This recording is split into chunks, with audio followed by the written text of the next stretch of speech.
प्यारे दोस्तों, परीक्षा मंथन के ऑनलाइन एकेडमी में करेंट अफेयर्स एनालिसिस में आप सबका मैं प्रशांत राय स्वागत करता हूं। जैसा कि आप सभी जानते हैं, भारत के प्रधानमंत्री मोदी यूरोप की यात्रा से वापस आ चुके हैं। अब हम इस वीडियो में यह देखेंगे कि इन्होंने क्या हासिल किया है अपनी इस यात्रा से, तथा आपकी परीक्षा की दृष्टि से कौन कौन से वैसे महत्वपूर्ण फैक्ट हैं जो पूछे जा सकते हैं। तो दोस्तों, इस दौरान इन 3 दिन की यात्राओं में इन्होंने 7 देशों के 8 राष्ट्रीय स्तरीय नेताओं से मुलाकात की, 66 घंटे व्यतीत किया तथा 25 कार्यक्रमों में लगभग इन्होंने हिस्सा लिया। आगे हम देखते हैं कि वे कौन कौन से देश हैं और इनकी पहली यह विदेश यात्रा है। अगर 2022 की हम बात करें तो इनकी यह पहली विदेश यात्रा है जो यूरोप के दौरान हुई है। इस दौरान इन्होंने सबसे पहले जर्मनी से होते हुए डेनमार्क गए हैं तथा डेनमार्क में इन्होंने 5 नॉर्डिक देशों के साथ शिखर सम्मेलन किया है। फिर फ्रांस से होते हुए भारत लौट आए हैं। इस दौरान हम देखेंगे कि इन देशों की भौगोलिक स्थिति क्या है, उनसे संबंधित परीक्षोपयोगी तथ्य कौन कौन से हैं तथा इन्होंने कब किससे मुलाकात की। तो दोस्तों, आगे हम देखते हैं कि भारत के प्रधानमंत्री नरेंद्र मोदी ने वर्ष 2022 में अपनी पहली विदेश यात्रा के रूप में यूरोप का त्रिदिवसीय दौरा किया। इन्होंने 3 दिन का जो दौरा किया है वह समय है, प्रधानमंत्री का यह दौरा 2 मई से प्रारंभ होकर जर्मनी, डेनमार्क और फ्रांस होते हुए 4 मई को समाप्त हुआ। आगे हम बढ़ते हैं तो पहले चरण में ये जर्मनी जाते हैं और हम देखते हैं जर्मनी की पहली स्थिति। दोस्तों, जैसा कि आप मैप में देख रहे हैं, यह जर्मनी है। तो सबसे पहले हम देखेंगे कि जर्मनी की राजधानी बर्लिन है। और बर्लिन की बात करें तो जो परीक्षोपयोगी तथ्य है वह यह पूछा जा सकता है कि बर्लिन किस नदी के तट पर है। तो दोस्तों, यह एल्बे नदी के तट पर है। साथ ही जर्मनी के रूर प्रदेश को यूरोप का हृदय स्थल के नाम से जाना जाता है। इसके साथ ही साथ जर्मनी की जो राइन नदी है वह यूरोप की सबसे व्यस्ततम अंतःप्रवाही जलीय मार्ग के रूप में जानी जाती है। इसके साथ साथ जर्मनी का जो रूर प्रदेश है, यह कोयले का असीम यहाँ भंडार पाया जाता है। और आप देखेंगे तो जर्मनी के इस उत्तरी हिस्से में एक नहर है जिस नहर का नाम है किल नहर।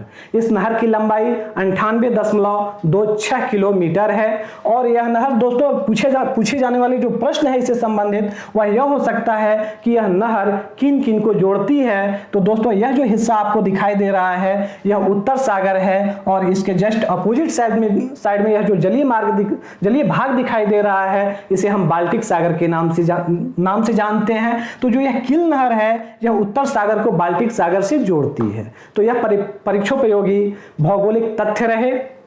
आगे हम देखते हैं कि इन्होंने इस यात्रा के दौरान जर्मनी में क्या हासिल किया। तो दोस्तों, जर्मनी के पहले चरण में यात्रा के इन्होंने पहले चरण में पीएम मोदी ने बर्लिन में जर्मन चांसलर ओलाफ शोल्ज से मुलाकात की। आप ओलाफ शोल्ज को आप देख सकते हैं मुलाकात करते हुए। आगे प्रधानमंत्री ने 6ठे Bharat Germany intergovernmental consultation ICG की सह अध्यक्षता की जर्मन चांसलर के साथ। इसकी शुरुआत 2011 ईस्वी में हुई थी। जो यह रणनीतिक अंतः सरकारी जो रणनीतिक या साझेदारी है इसकी शुरुआत 2011 में की गई थी। यह एक अनूठा द्विवार्षिक प्रारूप है। यह प्रत्येक 2 वर्ष पर आयोजित किया जाता है जिसे भारत केवल जर्मनी के साथ आयोजित करता है। आगे हम देखें तो 2021 में भारत और जर्मनी ने राजनयिक संबंधों की स्थापना के 70 साल पूरे किए हैं। यह क्वेश्चन पूछा जा सकता है कि भारत अपने राजनयिक संबंधों के 70 साल किस देश के साथ पूरे किए हैं। तो दोस्तों, वह जर्मनी है और दोनों देश वर्ष 2000 से रणनीतिक साझेदार हैं। यानी भारत वर्ष 2000 से जर्मनी के साथ रणनीतिक साझेदारी साझा करता है। G4 भारत, जर्मनी, जापान और ब्राजील। तो दोस्तों, हम पहले समझ लेते हैं G4 है क्या। तो हम जब संयुक्त राष्ट्र सुरक्षा परिषद के जब अस्थायी सदस्यों की बात करते हैं तो उसमें P5 देश हैं। P5 में आप जानते हैं संयुक्त राज्य अमेरिका, ब्रिटेन, फ्रांस, रूस तथा चीन शामिल हैं। और इसमें हम देखते हैं कि उत्तरी अमेरिका का प्रतिनिधित्व संयुक्त राज्य अमेरिका कर रहा है, लेकिन दक्षिणी जो अमेरिका है, जो एक पूरा का पूरा महाद्वीप है, उसका प्रतिनिधित्व उसमें नहीं है। तो दोस्तों, दक्षिणी अमेरिका जो महाद्वीप है उसका भी प्रतिनिधित्व होना चाहिए। इसलिए उसका जो सबसे बड़ा देश है ब्राजील, यह एक संगठन बनाता है किसके साथ? जापान, जर्मनी और भारत के साथ मिलकर के, और उसे ही हम G4 कहते हैं। दोस्तों सबसे बड़ी बात है कि इसमें जो सबसे मजबूत दावेदारी है, संयुक्त राष्ट्र के सुरक्षा परिषद में अस्थायी सदस्यता की जो सबसे मजबूत दावेदारी है वह भारत के पास है। कारण यह है कि ब्राजील को जब हम देखते हैं तो अंतर्राष्ट्रीय राजनीति में ब्राजील का वह कद नहीं है जो भारत का है। दूसरी बात, जब हम जर्मनी की बात करते हैं तो ऑलरेडी यूरोप के 2 देश, अगर हम कहें तो पूर्ण रूप से, जिसमें ब्रिटेन और फ्रांस शामिल हैं, उसके अस्थायी सदस्य हैं। तो इस तरह से एक ही महाद्वीप को 3 अस्थायी सदस्यों की मान्यता नहीं दी जा सकती। तो इसमें जर्मनी का अगर रणनीति से हम देखें तो इसकी दावेदारी कमजोर हो जाती है। आगे हम देखते हैं जापान को। तो दोस्तों जापान के सुरक्षा की स्वयं जिम्मेदारी यूएसए के पास है, अमेरिका के पास है। तो दोस्तों जिसकी सुरक्षा की स्वयं की जिम्मेदारी किसी दूसरे देश के पास है उसकी दावेदारी ऐसे ही कमजोर हो जाती है। और दूसरी बात यह है कि चीन और रूस जो अस्थायी सदस्य हैं इनके पास वीटो पावर है, ये कभी नहीं चाहेंगे कि जापान उसका अस्थायी सदस्य बने, क्योंकि इसका ऐतिहासिक कारण है। और अगर हम वर्तमान में भी देखें तो जापान का उन दोनों देशों के साथ एक विभेद दिखाई देता है। अगर हम भारत की बात करें, इन G4 समूह के देशों में भारत की बात करें तो इसकी दावेदारी थोड़ी मजबूत है। अंतर्राष्ट्रीय स्तर पर भारत का राजनीतिक कद भी ऊंचा है, जनसंख्या के लिहाज से भी भारत विश्व का दूसरा सबसे बड़ा देश है, और लोकतंत्र के हिसाब से देखें तो भारत विश्व का सबसे बड़ा देश होता है। अब हम देखें तो भारत की राह में रोड़ा कौन है या इसकी राह की बाधा सबसे बड़ी कौन है? तो रूस चाहता है कि भारत को अस्थायी सदस्यता मिले, लेकिन सबसे बड़ी रोड़ा हमारा पड़ोसी देश चीन है। अगर चीन मान जाता है तो भारत को अस्थायी सदस्यता मिल जाएगी, क्योंकि रूस भी चाहता है, फ्रांस भी चाहता है, यूएसए भी चाहता है, ब्रिटेन थोड़ी हद तक कंफ्यूजन की स्थिति में है। वो चाहता है कि अस्थायी सदस्यता मिले लेकिन वीटो पावर भारत को न दिया जाए। लेकिन अगर चीन मान जाता है तो ब्रिटेन मान ही जाएगा, और इस तरह से G4 संयुक्त राष्ट्र सुरक्षा परिषद में अस्थायी सदस्यता के लिए प्रयत्नशील है और एक देश है। दोस्तों एक बात यहां ध्यान रखने वाली और है, इसके विरोध में ध्यान दीजिएगा, 3 देश कि इन्हें अस्थायी सदस्यता न दी जाए, अगर दी जाए तो हमें भी दी जाए। G3 का निर्माण किया पाकिस्तान ने। पाकिस्तान किसके साथ मिला? वो देश 3 कौन कौन से है? तो हम देखते हैं कि भारत का पड़ोसी देश पाकिस्तान, और कभी नहीं चाहता है एक पड़ोसी दूसरा पड़ोसी आगे बढ़े। तो भारत का पड़ोसी देश पाकिस्तान भी कहा अगर भारत को मिलनी चाहिए तो हमें भी मिलनी चाहिए। वहां जर्मनी का हम देखते हैं तो जर्मनी के बगल में इटली है, इटली कहता है जर्मनी को मिलेगा तो हमें क्यों नहीं मिलेगा। तो पाकिस्तान ने इटली के साथ गठबंधन कर लिया। और ब्राजील का पड़ोसी देश हम देखते हैं अर्जेंटीना, तो अर्जेंटीना के साथ वो संबंध बनाता है और कहता है कि अगर इन लोगों को मिलेगा तो हम तीनों को भी मिलनी चाहिए, और इस तरह से G3 अस्तित्व में आता है।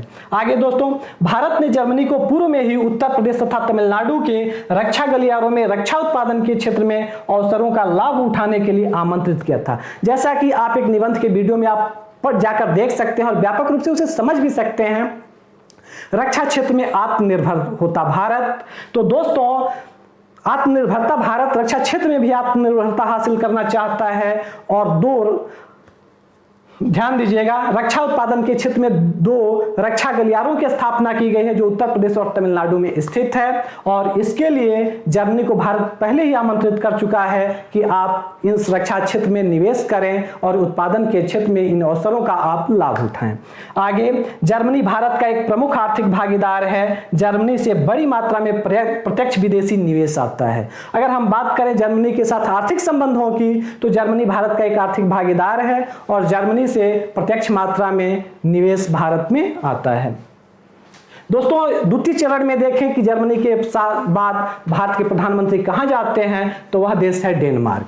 हम आते हैं दोस्तों डेनमार्क के पास। मैप में जैसा कि हम देख रहे हैं डेनमार्क को हम देख रहे हैं तो यह एक छोटा सा देश है। और ध्यान दीजिएगा, जो नार्डिक देश हैं, इन नार्डिक देशों में अगर ग्रीनलैंड को अगर हम हटा दें, ग्रीनलैंड डेनमार्क का ही हिस्सा है, लेकिन वह उत्तरी अमेरिका, भौगोलिक दृष्टि से वह उत्तरी अमेरिका का हिस्सा है। इस दृष्टि से अगर हम देखें तो डेनमार्क नार्डिक देशों में सबसे छोटा देश है। डेनमार्क को दोस्तों, डेनमार्क की जो राजधानी है, इसकी राजधानी जीलैंड अमागर द्वीप पर बसी हुई है और यह डेनलैंड के जो डेनमार्क है इसके मुख्य भाग पर वह न होकर के स्वीडन के पास इसकी राजधानी है कोपनहेगन। दोस्तों जब हम कोपनहेगन के पास आते हैं तो कोपनहेगन का डेनिश भाषा में जो अनुवाद अगर किया जाए या डेनिश भाषा में अगर कहा जाए कि अर्थ क्या होता है तो कोपनहेगन का अर्थ होता है बंदरगाह के व्यापारी, अर्थात कोपनहेगन का शाब्दिक अर्थ हुआ बंदरगाह के व्यापारी। दोस्तों दूसरी बात, कोपनहेगन जो डेनमार्क की राजधानी है इसे बाल्टिक सागर की कुंजी के नाम से भी जाना जाता है। जैसा कि आप यह देख रहे हैं जो क्षेत्र है बाल्टिक सागर है और बाल्टिक सागर कि जस्ट बाद जब आएंगे नॉर्वे, स्वीडन और डेनमार्क के बीच में देखेंगे तो एक संकरा जलीय मार्ग है, इसे एस्कैगरेक कैटिगट के नाम से जाना जाता है और इसी जल संधि के द्वारा जो बाल्टिक सागर है वह उत्तर सागर से जुड़ा हुआ है। जैसे थोड़ी देर पहले मैंने बताया था कील नहर द्वारा भी ये दोनों आपस में जुड़ते हैं। दोस्तों डेनमार्क की हम बात करें तो यह डेयरी उद्योग के लिए विश्व में प्रसिद्ध है। इसकी अगर हम खनिज तेल क्षेत्र की बात करें तो उत्तर सागर का यह जो क्षेत्र है डैनफील्ड के नाम से जाना जाता है और यहाँ कुछ मात्रा में खनिज संसाधन यहाँ उपलब्ध है, विशेष रूप से खनिज तेल और थोड़ी मात्रा में प्राकृतिक गैस। दोस्तों इसके बाद हम बात करें तो डेनमार्क एक प्रायद्वीपीय देश है। आप देख रहे हैं कि तीन तरफ जल से घिरा हुआ है और इस प्रायद्वीप को भौगोलिक नाम है वह जटलैंड प्रायद्वीप के नाम से जाना जाता है। तो डेनमार्क के बारे में पूछा जा सकता है कि किस प्रायद्वीप पर बसा हुआ है, तो दोस्तों जटलैंड प्रायद्वीप पर बसा हुआ है और यह स्कैंडिनेवियन श्रेणी का भी हिस्सा है। जैसे जब आप भौगोलिक दृष्टि से जब आप इसका फिजिकल मैप देखेंगे तो आप यहाँ पर पाएंगे कि यहाँ पर स्कैंडिनेवियन पर्वत श्रेणी है जो यूरोप की सबसे लंबी पर्वत श्रेणी है और उसका विस्तार डेनमार्क तक होता है और इस तरह से डेनमार्क को स्कैंडिनेवियन देश के नाम से जाना जाता है और स्कैंडिनेवियन जो पर्वत श्रेणी है उसका विस्तार जिन भी देशों में है उन सभी देशों को स्कैंडिनेवियन देश कहते हैं। और इस तरह से हम देखें तो डेनमार्क, नॉर्वे, स्वीडन और फिनलैंड को स्कैंडिनेवियाई कंट्री के नाम से जाना जाता है। आगे हम बात करें कि नार्डिक देश फिर किन्हें कहते हैं, तो दोस्तों जो नार्डिक शब्द है यह एक मानव प्रजाति या कहें जनजाति के आधार पर है। दोस्तों यहाँ मानव प्रजाति निवास करती है नार्डिक नाम से और इस प्रजाति का जो निवास स्थल है वह फिनलैंड, स्वीडन, डेनमार्क, नॉर्वे, यह जो हिस्सा आप देख रहे हैं यह ग्रेट ब्रिटेन का हिस्सा है, इसे शटलैंड द्वीप के नाम से जाना जाता है। आगे बढ़ते हैं तो यहाँ एक हिस्सा है जिसे फैरो द्वीप के नाम से जाना जाता है और आगे बढ़ते हैं तो एक देश है दोस्तों, इस देश का नाम है आइसलैंड। इस देश का नाम है आइसलैंड और इस तरह से कहें तो दो द्वीपीय क्षेत्र शटलैंड और फैरो द्वीप के साथ साथ डेनमार्क, फिनलैंड, स्वीडन, नॉर्वे और आइसलैंड को नार्डिक देश के नाम से जाना जाता है। और इस तरह से फिर हम आगे बढ़ते हैं और देखते हैं कि डेनमार्क में भारत के जो प्रधानमंत्री हैं किससे मुलाकात करते हैं और वहां क्या हासिल करते हैं, इसके बारे में हम देख लेते हैं। द्वितीय चरण में हम आते हैं तो डेनमार्क में, तो दोस्तों 2 मई की जो इनकी यात्रा थी वह जर्मनी थी और 3 मई की यात्रा में डेनमार्क की महारानी मार्गरेट द्वितीय से मिलते हैं और जो वहाँ का ऐतिहासिक जो पैलेस है अमालियनबोर पैलेस, उसमें मार्गरेट द्वितीय ने प्रधानमंत्री का स्वागत किया। आगे प्रधानमंत्री ने डेनमार्क के प्रधानमंत्री सुश्री मेटे फ्रेडरिक्सन के साथ कोपनहेगन स्थित बेला सेंटर में भारतीय समुदाय को संबोधित किया। दोस्तों यह महत्वपूर्ण यह बात है कि उन्होंने जर्मनी में भी भारतीय समुदाय को संबोधित किया और फिर वहां से जब डेनमार्क जाते हैं तो वहां पर भी भारतीय समुदाय को संबोधित करते हैं और डेनमार्क में वो कहते हैं भारतीय समुदाय को संबोधित करते हुए कि यहाँ जो भी भारतीय समुदाय बैठे हुए हैं मैं उनसे कुछ मांगना चाहता हूँ, क्या आप लोग देने के लिए तैयार हैं।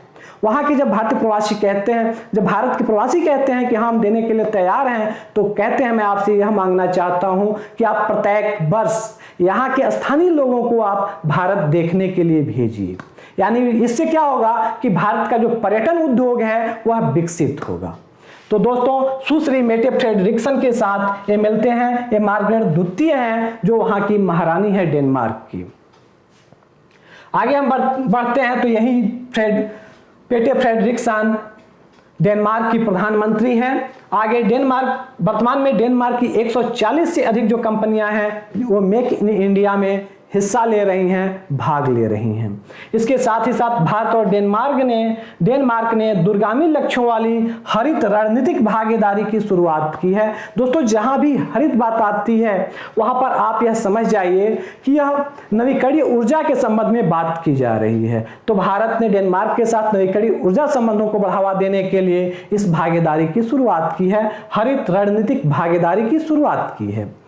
आगे हम देखते हैं, यह कदम भारत को जलवायु परिवर्तन, जब नवीकरणीय ऊर्जा का भारत में विकास होगा तो दोस्तों यह जो कदम है भारत का, यह जलवायु परिवर्तन और अन्य वैश्विक समस्याओं से संबंधित जो अस्थायी समाधान है उसे तलाशने में मदद करेगा। आगे आप यहाँ पर स्पष्ट रूप से उन्हें घूमते हुए देख सकते हैं, वार्ता करते हुए देख सकते हैं भारत के प्रधानमंत्री को फ्रेडरिक निक्सन के साथ। आगे प्रधानमंत्री ने दूसरे भारत नार्डिक शिखर सम्मेलन, इसकी चर्चा हम थोड़ी देर बात कर ले रहे हैं। में डेनमार्क की जो प्रधानमंत्री सुश्री मेटे फ्रेडरिक्सन, आइसलैंड की प्रधानमंत्री सुश्री कैटरीन जैक्सडाटिर, नॉर्वे के प्रधानमंत्री श्री जोनास गहर स्टोर, स्वीडन की प्रधानमंत्री सुश्री मैगडेलिना एंडरसन और फिनलैंड की प्रधानमंत्री सुश्री सना मारिन के साथ भाग लिया। यानी भारत नार्डिक शिखर सम्मेलन में हम लौटते हैं पीछे, आप आइए देखिए इन नेताओं को, तो आप पाएंगे ये नार्डिक देशों के राष्ट्राध्यक्ष हैं, एक तरह से उनके प्रतिनिधि हैं। और इस तरह से हम बात करें तो यह फिनलैंड की प्रधानमंत्री सना मारिन है, इन्हें आप देख सकते हैं। दूसरे नंबर पर आप देख रहे हैं स्वीडन की प्रधानमंत्री मैगडेलिना एंडरसन हैं, भारत के प्रधानमंत्री आप जिन्हें आप जानते ही हैं, इन्हें बताने की क्या जरूरत है। आगे हम चलें तो ये डेनमार्क की प्रधानमंत्री हैं मेटे फ्रेडरिक्सन। आगे बात करें तो ये नॉर्वे के प्रधानमंत्री हैं जोनास गहर स्टोर, इन्हें आप देखेंगे तो ये आइसलैंड की प्रधानमंत्री हैं सुश्री कैटरीन जैक्सडाटिर। और इस तरह से हम देखते हैं जो 5 नार्डिक देश हैं उसके 4 जो शासन के जो संचालक हैं या शासन के मुखिया हैं वे महिलाएं हैं, शीर्ष स्तर पर महिलाएं बैठी हुई हैं। एकमात्र इसमें आप देखते हैं कि नॉर्वे के जो प्रधानमंत्री हैं जोनास गहर स्टोर, यही एक पुरुष हैं। और इस तरह से यह जो नाम है ये आपकी परीक्षा की दृष्टि से महत्वपूर्ण हो जाते हैं। यह पूछा जा सकता है कि किस देश के प्रधानमंत्री कौन हैं, जैसे कि अक्सर पूछा जाता रहा है। तो दोस्तों यह आपके लिए जानना जरूरी है, आप इनको याद करके रखिएगा अपनी परीक्षा की दृष्टि से। इनकी यह पहचान भी रही, ये जो खड़े हैं बिल्कुल लाइन से खड़े हैं। पहले आप देखेंगे तो पहले फिनलैंड की प्रधानमंत्री खड़ी हैं, फिर आप देखेंगे तो स्वीडन की प्रधानमंत्री खड़ी हैं, फिर आप देखेंगे तो डेनमार्क की प्रधानमंत्री खड़ी हैं, भारत के प्रधानमंत्री भी खड़े हैं, उसके साथ डेनमार्क की प्रधानमंत्री खड़ी हैं, फिर नॉर्वे के प्रधानमंत्री खड़े हैं और फिर आइसलैंड की प्रधानमंत्री खड़ी हैं। और इस तरह से जो प्रजाति के आधार पर, मानव प्रजाति के आधार पर यह जो नार्डिक देश है इनके बारे में हम भौगोलिक रूप से जान लेते हैं, जो हमारे परीक्षा की दृष्टि से बेहद महत्वपूर्ण रहने वाले हैं। तो सबसे पहले हम बात करते हैं नार्डिक देशों में नॉर्वे की। जब हम नॉर्वे की दोस्तों बात करते हैं तो नॉर्वे को फ्योर्ड तटों का देश कहा जाता है। अब आप बात करेंगे कि फ्योर्ड किसे कहा जाता है, आपके मन में एक क्वेश्चन उठ रहा होगा। तो दोस्तों फ्योर्ड उसे कहते हैं जिसकी तट रेखाएं सर्वाधिक कटी फटी रहती हैं। आप यहां से देख सकते हैं यहां तक कि नॉर्वे की जो तट रेखा है वो कटी फटी है, यही कहा है कि नॉर्वे को फ्योर्ड तटों का देश कहा जाता है। दूसरा क्वेश्चन यह हो सकता है कि किस देश को मध्य रात्रि का देश कहते हैं, तो दोस्तों नॉर्वे को ही मध्य रात्रि का भी देश कहते हैं। और स्कैंडिनेवियन श्रेणी का जो सर्वाधिक विस्तार है दोस्तों ध्यान दीजिएगा वह नॉर्वे में ही है। फिर हम बात करते हैं, आगे बढ़ते हैं, तो नॉर्वे का एक द्वीप है दोस्तों, हालांकि इस मैप में नहीं है, ऊपर आप देखेंगे तो एक स्वालबार्ड द्वीप है। उस द्वीप पर भारत जो आर्कटिक जो महासागर है उसमें वहां पर अपनी वैज्ञानिक प्रयोगशाला स्थापित किया गया है स्वालबार्ड में। तो यह हमारे लिए महत्वपूर्ण हो सकता है कि भारत की जो उत्तरी प्रयोगशाला है, सबसे उत्तरी जो प्रयोगशाला है उस प्रयोगशाला कहाँ स्थित है या किस देश में स्थित है, तो वह नॉर्वे के एक द्वीप है स्वालबार्ड, वहां पर स्थित है। आगे हम बात करें स्विट्जरलैंड की, तो दोस्तों स्विट्जरलैंड की जो राजधानी है स्टॉकहोम, उसे सागर पर सौंदर्य के नाम से जाना जाता है। तो इस तरह से हमारे लिए महत्वपूर्ण है। और यह स्विट्जरलैंड जो है यह नॉर्डिक देशों में सबसे बड़ा देश है। यह इसके इससे संबंधित तथ्य रहा। आगे हम फिनलैंड की बात करें तो फिनलैंड को वनों और झीलों का देश कहा जाता है। इसका दूसरा उपनाम यह भी है कि फिनलैंड को 1000 झीलों की भूमि भी कहते हैं। हम बात करें फिनलैंड की राजधानी की तो फिनलैंड की राजधानी हेलसिंकी है और हेलसिंकी विश्व की दूसरी सबसे उत्तरतम राजधानी है। और उसे हेलसिंकी को दोस्तों ध्यान दीजिएगा, यह विश्व की दूसरी सबसे उत्तरी राजधानी है और इसे श्वेत शहर के नाम से भी जाना जाता है। आगे दोस्तों फिनलैंड के बाद हम आते हैं आइसलैंड की भौगोलिक स्थिति देखते हैं। तो आइसलैंड की बात करते हैं तो दोस्तों आइसलैंड में 200 सक्रिय ज्वालामुखियों की स्थिति है और आइसलैंड की जो राजधानी रेक्याविक है यह विश्व की सबसे उत्तरतम राजधानी है। और इस तरह से इससे संबंधित महत्वपूर्ण भौगोलिक तथ्य रहे जो परीक्षोपयोगी हैं। आगे हम बात करें नार्डिक देशों की तो दोस्तों ध्यान दीजिए, भारत के नार्डिक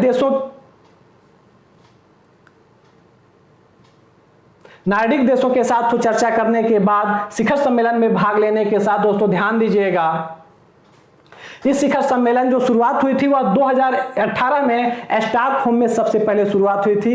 तो एक क्वेश्चन यह बन सकता है कि जो नार्डिक शिखर सम्मेलन है वह सबसे पहली बार कहां आयोजित किया गया था? तो दोस्तों वह स्टॉकहोम में आयोजित किया गया था। दूसरी बार कहां आयोजित किया गया है? तो कोपनहेगन में आयोजित किया गया है। तो भारत नार्डिक शिखर सम्मेलन के बाद भारत नार्डिक संबंधों में हुई प्रगति की समीक्षा करने का अवसर प्रदान करता है। यह जो शिखर सम्मेलन हुआ है वो पहले शिखर सम्मेलन की समीक्षा करने का अवसर देता है। साथ ही महामारी के बाद आर्थिक सुधार, जलवायु परिवर्तन, सतत विकास, नवाचार, डिजिटलीकरण और हरित एवं स्वच्छ विकास आदि क्षेत्रों में बहुपक्षीय सहयोग पर चर्चा का भी अवसर देता है। साथ ही प्रधानमंत्री ने नार्डिक कंपनियों को विशेष रूप से भारत की सागरमाला परियोजना समेत ब्लू इकोनॉमी के क्षेत्र में निवेश करने के लिए आमंत्रित किया है। तो दोस्तों यह क्वेश्चन हो सकता है कि ब्लू इकोनॉमी क्या है? तो जो जल से संबंधित या सागर से संबंधित जो अर्थव्यवस्था है जैसे मछली पालन, मत्स्यन या सागरी खनन, ये सब ब्लू इकोनॉमी के हिस्से हैं। और सागरमाला परियोजना तो आप जानते ही हैं,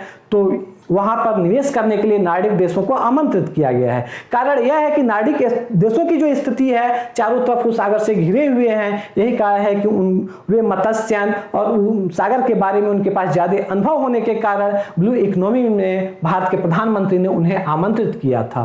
तीसरे चरण की बात करें तो दोस्तों तीसरे चरण में वो फ्रांस पहुंचते हैं और फ्रांस की स्थिति के बारे में हम एक बार देख लेते हैं और उसकी भौगोलिक तथ्यों पर उपयोगी भौगोलिक तथ्यों को देख लेते हैं। तो दोस्तों यह है फ्रांस और फ्रांस की जो राजधानी है पेरिस, और पेरिस को फैशन नगरी के नाम से जाना जाता है। एफिल टावर का आपने नाम सुना होगा, एफिल टावर भी पेरिस में स्थित है और जो पेरिस है वह सीन नदी के तट पर स्थित है। दोस्तों जैसा कि आप जानते हैं पेरिस में एक और शहर है टूलूज, जो लड़ाकू विमानों के निर्माण के लिए जाना जाता है, जहां लड़ाकू विमानों का निर्माण किया जाता है और इस तरह से पेरिस हमारे लिए महत्वपूर्ण हो जाता है। दोस्तों पेरिस को लघु यूरोप की संज्ञा दी गई है और इसे पेरिस को कृषकों का देश या कहें फ्रांस को तो कृषकों का देश कहा जाता है और इसे लघु यूरोप की भी संज्ञा दी गई है। सबसे महत्वपूर्ण बात है दोस्तों, फ्रांस कृषि क्षेत्र में यूरोप का एकमात्र ऐसा देश है जो कृषि उत्पादन के क्षेत्र में आत्मनिर्भर है। साथ ही हम देखेंगे कि फ्रांस पहुंचने के बाद क्या हासिल होता है। तो दोस्तों नया जनादेश प्राप्त कर आए फ्रांस के राष्ट्रपति इमैनुअल मैक्रों के साथ एलिसी पैलेस में प्रधानमंत्री ने मुलाकात की। एलिसी पैलेस राष्ट्रपति भवन को कहते हैं, फ्रांस के राष्ट्रपति भवन को हम एलिसी पैलेस के नाम से जानते हैं। तो यह इमैनुअल मैक्रों है, आप देख रहे हैं, यह दूसरी बार फ्रांस के राष्ट्रपति शीघ्र ही बने हैं। इस दौरान इंडो फ्रांस स्ट्रेटेजिक पार्टनरशिप को अगले स्तर पर ले जाने पर चर्चा हुई, यानी रणनीतिक जो भागीदारी है साझेदारी है उसे और अगले स्तर पर ले जाने पर चर्चा हुई है। आगे हम बात करें तो दोनों देशों के बीच रक्षा, असैन्य, परमाणु, अर्थव्यवस्था, अंतरिक्ष और समुद्री सुरक्षा, स्वच्छ ऊर्जा और पर्यावरण, आतंकवाद का मुकाबला, लोगों के बीच संबंधों में बहुआयामी साझेदारी है। जैसा कि आप जानते हैं रक्षा क्षेत्र में राफेल, मिराज, ये जितने सबमरीन में आप देखें तो स्कॉर्पियन, ये जितने जैसे आप यहां देख सकते हैं फ्रांस भारत को कई मारक हथियार सप्लाई कर चुका है रक्षा क्षेत्र में, जिसमें राफेल है, मिराज 2000 है, जगुआर है, हैमर मिसाइल है, स्कॉर्पियन क्लास सबमरीन आदि हैं। तो दोस्तों रक्षा क्षेत्र में है। असैन्य परमाणु में देखें तो महाराष्ट्र में संचालित नीलगिरी जिले में जैतपुर परमाणु संयंत्र जब फ्रांस के सहयोग से ही संचालित किया जा रहा है, उसका निर्माण किया गया है। अर्थव्यवस्था में देखें तो फ्रांस के साथ हमारी रणनीतिक भागीदारी है अर्थव्यवस्था के क्षेत्र में भी। अंतरिक्ष में जब भारत में इमैनुअल मैक्रों आए थे 2018 में, तो अंतरिक्ष में जाने उपग्रहों को छोड़ने तथा नए ग्रहों की खोज में वो भारत के साथ संबंधों पर उन्होंने चर्चा की और उसे आगे बढ़ाने का वादा किया। स्वच्छ ऊर्जा के क्षेत्र में भी आप सौर ऊर्जा के संबंध में आप फ्रांस को जानते हैं कि भारत के साथ उसकी रणनीतिक साझेदारी है, और इस तरह से भारत की और फ्रांस की जो साझेदारी है वह 1998 के बाद से तेजी से बढ़ी है। यह भी ध्यान रखने वाली बात है, यूरोपीय यूनियन की अध्यक्षता इस वर्ष फ्रांस कर रहा है। यह क्वेश्चन पूछा जा सकता है। फ्रांस ने, ध्यान दीजिएगा, जब भारत ने 1998 का परमाणु पोखरण परीक्षण किया था तो फ्रांस ने इसका विरोध नहीं किया था। साथ ही फ्रांस भारतीय वायुसेना के साथ 3 अभ्यास करता है जो प्रत्येक 2 वर्ष पर आयोजित होते हैं। यह अभ्यास गरुड़ है जो वायुसेना के साथ भारत करता है, भारतीय नौसेना के साथ अभ्यास वरुण किया जाता है तथा भारतीय स्थल सेना के साथ अभ्यास शक्ति का आयोजन प्रत्येक 2 वर्ष पर भारत और फ्रांस के बीच होता है। आगे हम बात करें तो दोस्तों जो हमारे परीक्षोपयोगी जो महत्वपूर्ण तथ्य थे वे समाप्त हो चुके हैं, और यह जो वीडियो है यह आप देखिए, इससे क्वेश्चन हो सकता है, पूछा जा सकता है, और इस दृष्टि से यह जो वीडियो है जो भारत की जो प्रधानमंत्री की जो दिवसीय यूरोप यात्रा है, जो पहली उनकी विदेश यात्रा है, यह हमारे लिए महत्वपूर्ण हो जाती है। और इसी के साथ दोस्तों यह वीडियो देखने के लिए आप सबको बहुत बहुत धन्यवाद।